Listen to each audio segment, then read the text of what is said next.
Radyo Publiko, Radyo Pilipinas. Sa Maharlika Highway, hindi lang oras ang nawawala kapag sira ang daan. Minsan trabaho, minsan kaligtasan, at kung minsan, buhay. Kapag sira ang daan, tao ang nahihirapan. Ang Maharlika Highway ang pangunahing ugat na nag-uugnay sa Luzon, Visayas at Mindanao. So ito po nandito na. Kaya personal na bumisita si Pangulong Ferdinand Marcos Jr. sa Samar, kasama si DPWH Secretary Vince Dizon. Ang tawag po nila dito, sungkaan. Matatapos po tayo ng August. Pati po yung mga dinaanan natin kanina, maaayos din yon. Mismong mga residente ang nagsumbong sa Pangulo ng perwisyo at peligrong dulot ng sirasirang Maharlika Highway. Pupunta po kami ng center, buntis po ako. Tapos siyempre, yung mga lubak-lubak nga. Anong nangyari? Sumemplang po talaga. Lahat kami nasakay. Ako sir, ambulance driver ako. Ambulance driver?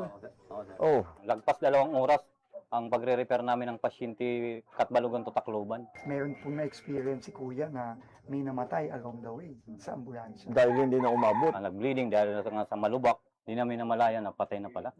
Oo. Kasi President, papakita ko lang sa inyo. Reinforced concrete na yung ginagamit natin kasi puro truck ang dumadaan. Matibay na lahat. Makapal yung semento. Mas mabilis yung curing time, mga 7 to 14 days na lang instead of 28 days. These are the reinforcements. Opo, ito na ho yung dagdag na reinforcements pa ito. Matagal nang hinihintay ng mga Pilipino ang mas maayos na biyahe. Nung bago ito, maganda pa ito eh.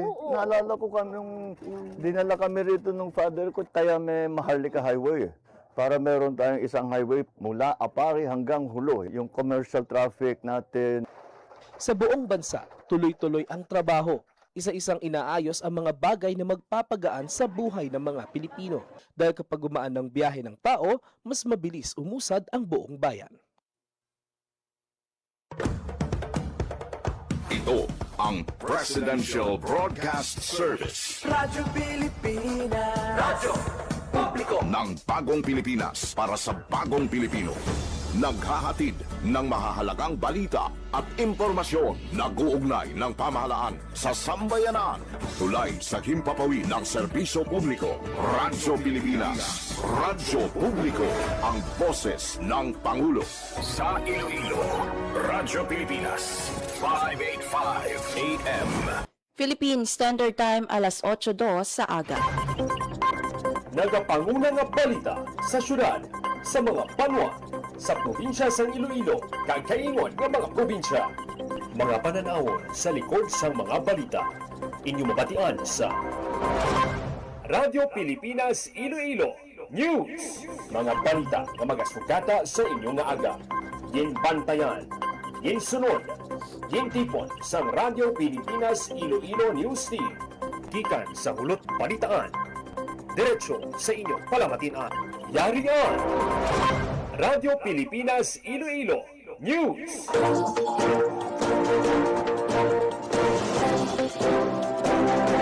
Mayong aga Pilipinas, mayong aga Western Visayas. Adlaw sang Lunes, June 22, 2026. Akong inyo tagbalita Hope Tarichante, kagining Radyo Pilipinas Iloilo News. Kagkaron sa mga headlines. Headline.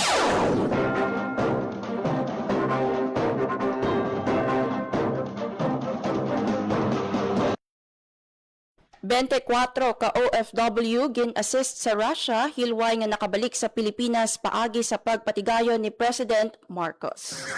Headline. DPWH Secretary Dizon gin-inspeksyon ang bagong repair nga karsada sa West Timawa, Molo, Iloilo City. Headline. Target nga timeline sa konstruksyon sang Aganan flyover hugot nga ginamonitor sang DPWH suno kay DPWH Secretary Dizon. Headline.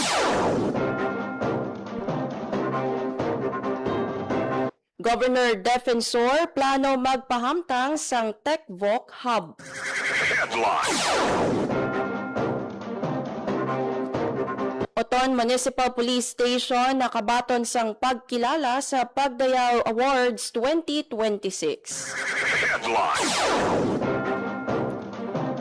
200 ka partner beneficiaries ang Project Lawa kag binhi sa Pandan Antique nagbaton sang cash assistance gikan sa DSWD.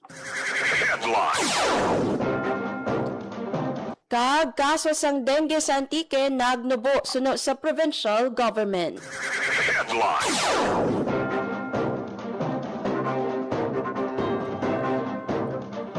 Ang oras sa Radyo Pilipinas alas 8:05 sa aga. Radyo Pilipinas. Radyo Publiko.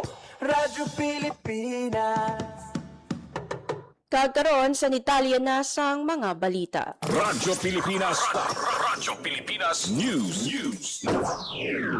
Nagapabilin nga mabakod ang external finance ng Pilipinas matapos i-report ang Bangko Sentral ng Pilipinas nga naglabot na sa $104 billion ang gross international reserves sang pungsod sa katapusan sang Mayo 2026.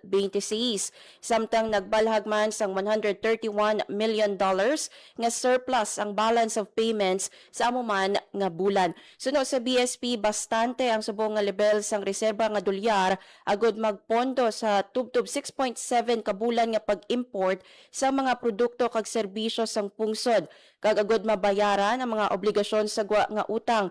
Nagapabilin man nga establisado ang GIR sa pihak sang paggamit sang gobyerno sang bahin sang foreign currency deposits sini para sa pagbayad sang utang kag ang epekto sang pagbag-o nga balor sang bulawan kag iban pa nga reserve assets. Samtang nakabulig ang $131 million nga BOP surplus sang Mayo agud nga magbuin ang kabilugan nga deficit sang pungsod halin sa $7.4 billion sang Enero tubtob Abril padulong sa $7.3 billion humalin Enero tubtob Mayo 2026. Gindugang sang BSP nga padayon nga ginasuportahan sang mabakod nga remittance sa mga overseas Filipino, pagsulod sang foreign direct investment, kita halin sa sektor sang serbisyo, kag pag-utang sang gobyerno kag kalig-on sang external finance sang pungsod sa tunga sang pangkalibutanon nga hangkat sa ekonomiya. Radyo Pilipinas. Radyo Pilipinas News. Sa piyak nga bahin, hilway nga nakapauli sa pungsod ang 24 ka Pilipino nga mamumugon nga siyam ka bulan nga gin-assist sa Yasuk Russian Federation matapos nagpatigayon si President Ferdinand R. Marcos Jr. kag nangabay sa gobyerno sang Russia para sa ila kahilwayan. Nagabot sa Manila sang June 21 ng mga Pilipino kag ginsugata ng Foreign Affairs Secretary Maria Teresa Lazaro kag iban pang opisyal sang Department of Foreign Affairs. Sunod sa DFA, personal nga gindala ni Presidente Marcos ang ila kaso kay Russian President Vladimir Putin sa ila bilateral meeting sa sidelines sang ASEAN-Russia Commemorative Summit sa Kazan sang June 17. Nagpasalamat naman si Presidente Marcos kay Presidente Putin kag sa mga otoridad sang Russia sa madasig nga pag-aksyon sa sini nga bahin. Ang DFA nakikiangot sa mga otoridad sang Russia para sa repatriation sa mga nasambit nga OFW. Samtang naghatag naman sang bulig ang Department of Migrant Workers kag Overseas Workers Welfare Administration o CONOWA agud masiguro ang ilaluwas nga pagbalik sa Pilipinas. Radyo Pilipinas. Radyo Pilipinas News. Sa lakat sang panahon, ulihi nga nakit-an ang bagyong Francisco sa kalayon nga 875 kilometers sa sidlangan sang Central Luzon. Dala ang kabaskugon nga hangin nga naglabot sa 130 kilometers per hour malapit sa sentro kag pagmadlos nga tubtob 160 kilometers per hour. Sa subong yara sa idalom sa signal number 1 ang Batanes, northeastern portion sang Cagayan kag eastern portion sang Babuyan Island. Suno sa Pag-asa, padayon pa nga magabaskog ang bagyo kag posible nga mag-abot sa peak sini nga kabaskugon sa pag-abot sang Martes antes ginalauman nga amat-amat nga magluya. Posible nga maka-eksperyensya sang mabaskog nga mga hangin or minimal to minor impact sa masunod nga 36 ka oras. Radyo Pilipinas. Radyo Pilipinas News. DPWH Secretary Dizon gin-inspeksyon ang bago nga repair nga karsada sa West Timawa, Molo, Iloilo City. Si Janelle Baclay sa report. Radyo Pilipinas. Radyo Pilipinas. Report.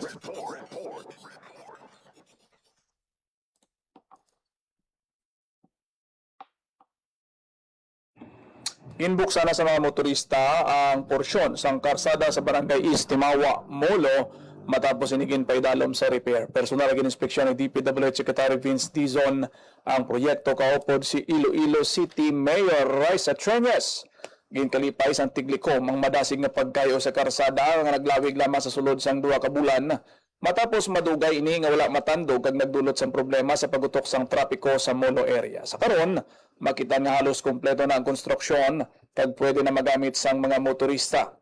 Ginpasalamatan naman ni Mayor Raisa Trenes si Secretary Dizon kasi Presidente Marcos sa madasig nga aksyon sa reklamo sa mga residente sa lugar. Ginpahayag naman ni Secretary Dizon nga ini ang isa ka modelo sang pagbuligay kag koordinasyon sang LGU, DPWH ug national government rason nga napadasig ang konstruksyon sang proyekto.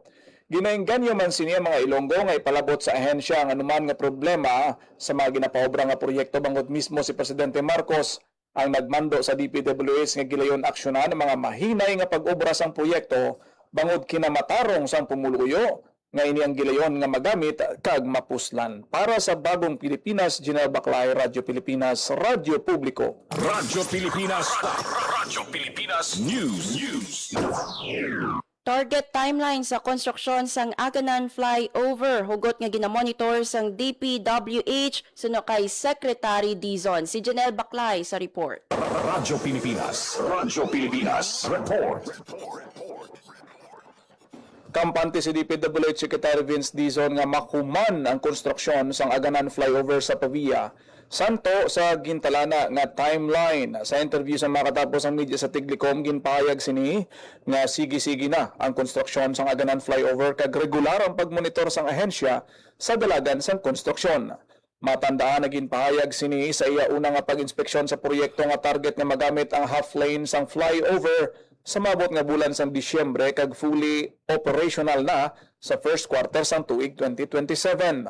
Sa karon nagapadayon ang jet grouting activity sa Aganan Flyover sa Banwa sang Pavia, agon mapapag-on pa ang pundasyon kabahin sang rectification activity sang DPWH. Sa nagdigad nga Marso, sang liwat nga ginsuguran ang konstruksyon sang Aganan Flyover matapos nga mauntat ang pag-obra sini sang halos 3 ka tuig. Para sa Bagong Pilipinas, Janelle Baclay, Radyo Pilipinas, Radyo Publiko. Radyo Pilipinas. Radyo Pilipinas News. Sa piyak nga bahin, naghiwat sang inspeksyon sa simbahan sang San Joaquin ang National Historical Commission of the Philippines agud mausisa ang kaimtangan sang simbahan. Ginhiwat ang inspeksyon sa presensya ng Parish Priest Reverend Father Agapito Losaria, Municipal Engineering Office kag Municipal Tourism Office. Katuyuan sini nga masiguro nga safe kag structurally sound ang simbahan samtang ginapalawig ang historical kag cultural significance ng edipisyo para sa mga masunod nga henerasyon.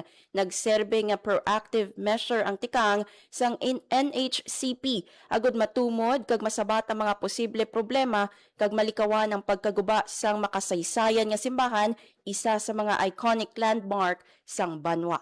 Radyo Pilipinas. Radyo Pilipinas News. Iloilo Provincial Governor Defensor plano magpahamtang sang TechVoc Hub. Yari ang report. Radyo Pilipinas. Radyo Pilipinas. Report. Sapol si Iloilo Governor Arthur Defensor Jr. sa mga representatives ng Technical Education and Skills Development Authority o CONTESDA, Department of Education kag mga state universities and colleges, partikular sa University of the Philippines Visayas, West Visayas State University, Iloilo Science and Technology University, Iloilo State University of Fisheries Science and Technology kag Northern Iloilo State University agud hambalan ang plano nga pagpahamtang sang sang technical vocational hub sa probinsya. Sa ginaduso nga hub, tudluan kag hanason ng mga senior high school kag college students sa emerging technologies kaangay sang drone development, artificial intelligence, kag 3D printing. Ginpangayo sang gobernador ang suporta sa mga SUCs, DepEd kag TESDA sa paghatag sang technical expertise para sa proyekto. Suno kay Defensor, importante ang kolaborasyon sa paghatag sa mga kabataang Ilonggo sang future-ready skills. Para sa Bagong Pilipinas, Hope Trichante, Radyo Pilipinas, Radyo Publiko. Radyo Pilipinas. Radyo Pilipinas News. Oton Municipal Police Station nakabaton sang pagkilala sa Pagdayaw Awards 2026. Si Paul Tarosa sa report. Radyo Pilipinas. Radyo Pilipinas. Report. Kabaton sang pagkilalang Oton Municipal Police Station bilang isa sa top performing police units sang Iloilo Police Provincial Office sa giniwat nga Pagdayaw Awards 2026 sa Heroes Hall, Camp Francisco U. Magaysay Senior, Santa Barbara, Iloilo. Ang Oton MPS nakabaton sang prestiyosong award matapos malabot ang highest crime solution efficiency and crime clearance efficiency sa idalom sang Type A Component City category. Gindagahan man pagkilala ang Oton MPS sa dalayawan nga performance sa kampanya kontra illegal nga droga. Ang awarding ceremony ginpangunahan ni Provincial Administrator Dr. Raul Banyas kag IPPO Director Colonel Bayani M. Razalan. Sunod kay Police Lieutenant Colonel Arnel M. Soles, Chief of Police sa Oton Municipal Police Station. Ang awards nga nabaton sang unit resulta sang dedikasyon, profesionalismo kag teamwork sang tagsa ka personnel. Gintagaan man pagkilala ni Lieutenant Colonel Solis ang bugos nga suporta sang local government unit kag partner stakeholders. Sa nabaton nga pagkilala magapadayon ang Oton MPS sa pagdulong sang kalidad nga serbisyo para sa pumuluyo sang Oton. Para sa Bagong Pilipinas, Paul Tarosa, Radyo Pilipinas, Radyo Publiko. Radyo Pilipinas. Radyo Pilipinas News. Nagpalabot sang simpatya kag bulig ang local government unit sang Barotac Viejo sa pamilya Baterbonia sa pagtaliwan ni 2025 palarong pambansa MVP Rene Clerk Baterbonia. Suno sa LGU gikan sa barangay Santo Domingo ang roots sang basketball star. Sandig sa lokal nga pamunuan, halin sa Banwa ang lolo ni Rene Baterbonia. Personal naman nga ginhatag ni Mayor Bongbong Tupas kag Vice Mayor Vivian Buenavista, kaupod ang mga SB members ang resolusyon nga nagapahayag sang condolences kag cash nga 10,000 pesos sa mga himata. Radyo Pilipinas. Radyo Pilipinas News. Provincial Most Wanted Person nadakpan sa Banwa sang New Lucena, Iloilo. Si Paul Tarosa sa report. Radyo Pilipinas. Radyo Pilipinas. Report. Arestado sa kapulisan ang Provincial Most Wanted Person sa Barangay Poblasyon, New Lucena, Iloilo.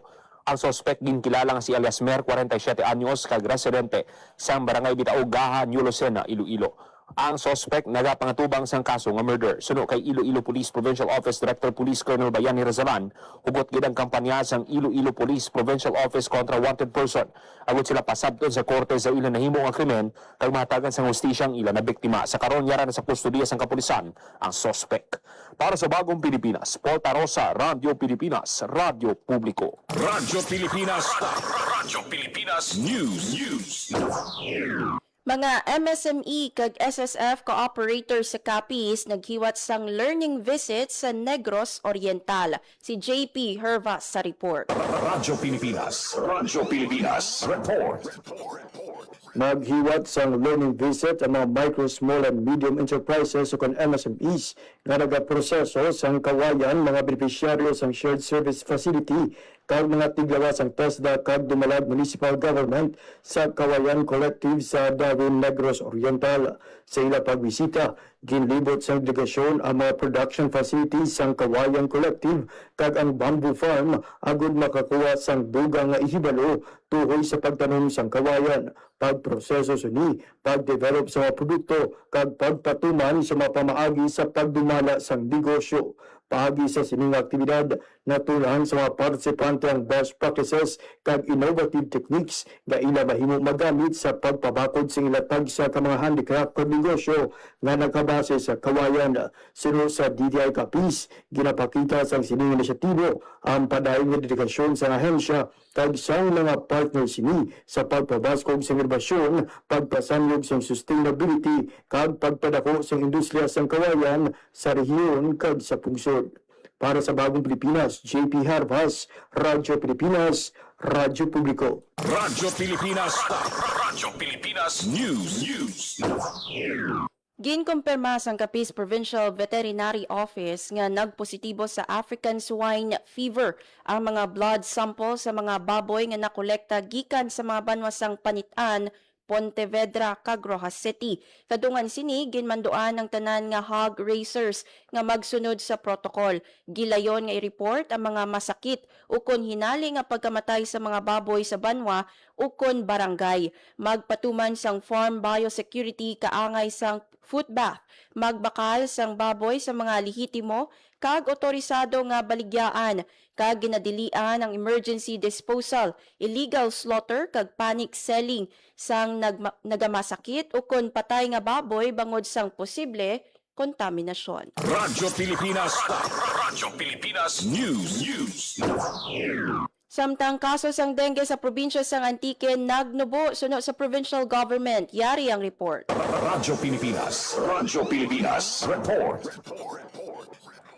Nagnubo ang kaso sang dengue sa probinsya sang Antique sandig sa Provincial Health Office. Sa datos ng PHO, halin Enero tubtob Hunyo 15 yara sa 230 ang kaso sang dengue. Mas manubo pinaanggit sa 1,980 nga kaso sa pareho nga period sang 2025. Magluwas diri, ginbalita man sang probinsya nga humalin sang nagsugod ang 2026, wala sang may nabalhag nga dengue-related death sa Antique. Ang banwa sang Pugaso nga may pinakamataas nga kaso sang dengue sa probinsya sini nga tuig nga may 36 ka kaso. Kaginsundan sang Sibalom nga may 29 ka kaso, Valderrama nga may 27, kag Kulasi nga may 21 ka kaso sini nga tuig. Sa pihak sang pagnubo sang kaso sang dengue sa Antique, ginpasalig sang provincial government nga nagapadayon ang preventive kag response measure batok sa balatian. Ginhingyo ni Governor Paulo Javier ang mga municipal government units nga pasangkaron ang ila prevention efforts ilabi pa subong nga tig-ululan sa diin mas lapnag ang mga mosquito-borne diseases. Nagsupply man ang PHO sang insecticides para sa indoor kag outdoor spraying operations sa kabanwahanan. Para sa Bagong Pilipinas, Hope Trichante, Radyo Pilipinas, Radyo Publiko. Radyo Pilipinas. Radyo Pilipinas News.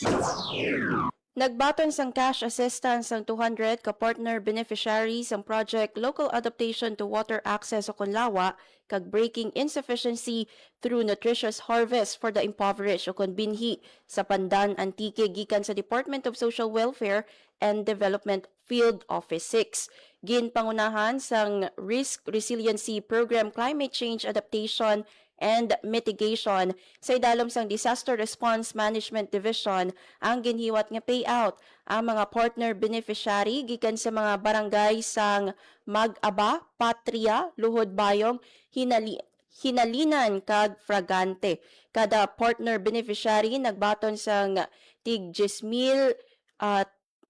pesos bilang kompensasyon matapos ang 20 kaadlaw nga cash for work and training program pinaagi sa CFWT. Ginpaidalom ang mga partisipante sa capacity building sessions kag hands-on activities nga nakasentro sa disaster preparedness, climate change adaptation kag sustainable management sang small farm reservoir. Naghiwat sa symbolic turnover sang proyekto pinaagi sa pag-turnover sang mabolo saplings sa selected partner beneficiaries nga representante sang kada barangay. Magluwas sa payout, naghiwat man ang DSWD team sang monitoring kag assessment sa community garden sang SFRS agod i-evaluate ang project outcomes, mapasiguro nga mapadayon ang programa kag matumod nga dapat i-improve. Yara sa kahiwatan sanday DRMD Division Chief Luna Moscoso nga nagtiglawas kay DSWD Field Office 6 Regional Director Joselito Estember, Innovations Division Chief Asuncion Santiago kag Project Lawa kag binhi Regional Focal Person Joy Ann Catherine Salbibia. Radyo Pilipinas. Radyo Pilipinas News. Kalinog LGU nagbaton sa rotavator gikan sa Department of Agriculture. Si JP Hervas sa report. Radyo Pilipinas. Radyo Pilipinas. Report. Nagbaton sa bag-o nga rotavator ang banwa sang Kalinog gikan sa Department of Agriculture. Ang bag-o nga makinarya naging pedalom sa pagbendisyon sining karon lang ginalauman magapabaskog sa mga pagtunga sang banwa padulong sa modernisado kag produktibo nga agrikultura. Ang nasambit nga makinarya magabulig man sa mga manghuna sa pagpreparar sa ila duta, magabuhin sa labor cost kag magapataas ang produksyon. Nagpabutag naman sa pagpasalamat ng Kalinog LGU sa Department of Agriculture sa padayon nga pagsuporta sa pagpabaskog sa mga manghuna kag paglabot sa food security. Para sa Bagong Pilipinas, JP Hervas, Radyo Pilipinas, Radyo Publiko. Radyo Pilipinas. Radyo Pilipinas News. Bacolod City Government naghatag sang cash incentive sa mga palarong pambansa delegate. Si JP Hervas sa report. Radyo Pilipinas. Radyo Pilipinas. Report. Paghatag sa kapin 1.78 milyones pesos nga cash incentive ang Bacolod City Government sa 284 kadligado gikan sa syudad nga nagtiglawas sa Negros Island Region sa palarong pambansa 2026 kag hiniwat sa Agusan del Sur sang Mayo 24 tugtog 31. Ang cash incentive kinhatag para sa mga atleta, coaches, trainers, chaperone kag non-placers bilang pagkilala sila kontribusyon kag pagdala sang dungog sa syudad. Sa mga ginpadunggan, 54 ang medalist, 48 ang coaches, trainers kag chaperone, samtang 133 naman ang non-placer nga nagtiglawas sa Bacolod sa nasyonal nga hinampang. Base sa incentive schemes ang syudad, ang mga atleta kag coaches nga nakakuha sa gold medal nakabaton sa 18,000 pesos kada medalya, 15,000 pesos para sa silver kag 10,000 pesos para sa bronze.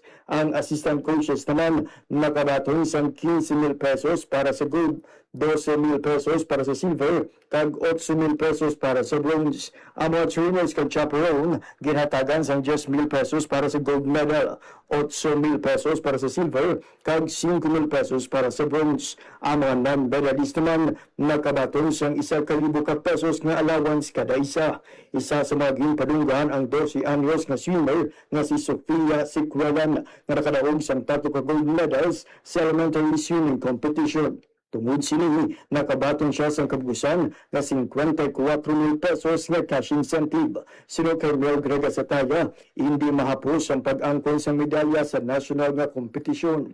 Apang para sa alkalde, ang pagrepresentar pa lang isang Bacolod kag isang rehiyon, isa na kadako nga katungdanan kag kabangdanan para ipabugal sang bugos nga komunidad. Para sa Bagong Pilipinas, JP Hervas, Radyo Pilipinas, Radyo Publiko. Radyo Pilipinas. Radyo Pilipinas News. Kag sa katapusan nga balita, SK Kagawad arestado sa bypass operation sa Dueñas, Iloilo. Si Paul Tarosa sa report. Radyo Pilipinas. Radyo Pilipinas. Report. Ang sangguniang kabataan kagawad sa ginpatigayon nga bypass operation sa Baray Kapuling, Dueñas, Iloilo. Ang suspect ginkilala nga si Elias Nonoy Juan, 25 anyos kag natigayon nga madakpan matapos ang kapin isa ka bulan nga surveillance. Nakumpiska sa suspect ang 15 grams ng shabu nga may standard drug price nga 102,000 pesos. Ang madinalagon nga operasyon ginpatigayon sa Dueñas Municipal Police Station kag Provincial Drug Enforcement Unit PDEU Team 2. Sunod kay Police Regional Office 6 Director Brigadier General Randolph Tuanyo. Ang pagka-aresto sang SK Kagawad, isa ka klaro nga paandam sa tanan nga wala sang ginapasino ang kampanya kontra illegal nga droga sang kapulisan, mapa-opisyal ka man o kung anuman ang estado mo sa kabuhi. Sa pagka-aresto sang SK Kagawad, kaso nga paglapas sa Republic Act 9165 o kung ang Comprehensive Dangerous Drugs Act of 2002 ang pag-atubangon sang suspect. Para sa Bagong Pilipinas, Paul Tarosa, Radyo Pilipinas, Radyo Publiko. Radyo Pilipinas. Radyo Pilipinas News. Ang oras sa Radyo Pilipinas, alas 8:29 sa aga. Radyo Pilipinas. Radyo Publiko. Radyo Pilipinas. Kagamayad tong mga balita nga natipon sang Radyo Pilipinas Iloilo News Team. Radyo Pilipinas. Radyo Pilipinas.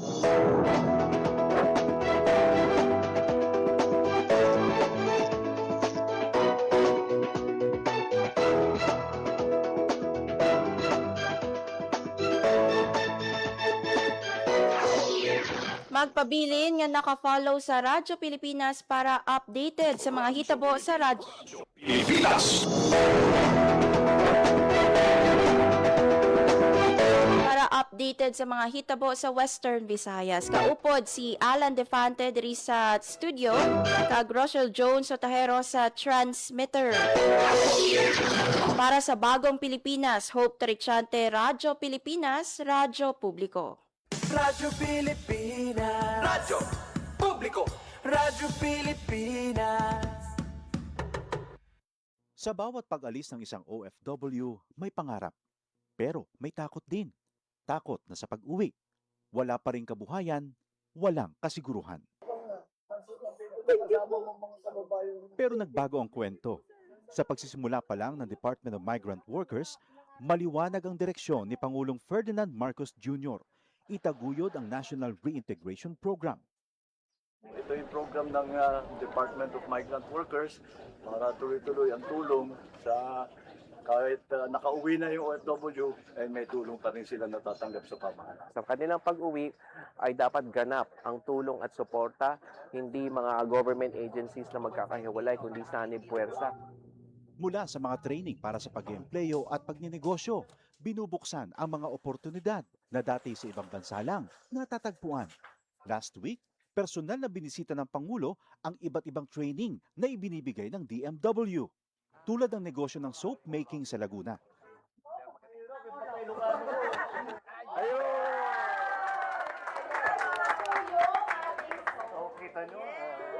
Isa ito sa mga negosyong ngayon nagbibigay ng bagong kita at bagong pag-asa sa ating mga OFW. Isang dating seaman, chef at housekeeping staff. Ngayon, mga negosyante na. Sa pagninegosyo, gumagabay ang Department of Trade and Industry. Ang laki ng ginawa nilang sakripisyo para magtrabaho sa ibang bansa. Tinatawag natin silang bagong bayani. Tapos dapat naman, pag uwi nila, meron din tayo may tulong sa kanila para patuloy naman ang kanilang anak. Sa buong bansa, tuloy-tuloy ang trabaho. Isa-isang inaayos sa mga bagay na nagpapagaan sa buhay ng mga Pilipino. Ang pag-uwi para sa mga OFW, hindi nakatapusan, kundi isang matapang na simula para sa ating mga bagong bayani. Magandang araw, si Dingdong po ito. Tagbagyo na naman, kaya tara samahan niyo kong i-remind ang mga kababayan nating magsasaka at mangingisda. Say aha. A for ani. Hanggat maaari, anihin na natin ang mga pananim para hindi tumasayang sakaling bahain ang inyong taniman. Next, H. Hayop. Ilikas natin sa mataas na lugar ang mga alagang hayop tulad ng baboy, kambing, baka at iba pa. Huwag rin kalimutan ang pets natin, ha? At A for alon. Paalalahanan ang mga kapamilya nating mangingisda na huwag na munang pumalaot. Say it with me. Aha, para safe ang lahat sa panahon ng sakuna. Hashtag panatag ang mayala. Maging panatag Pilipinas. Radyo Pilipinas. Radyo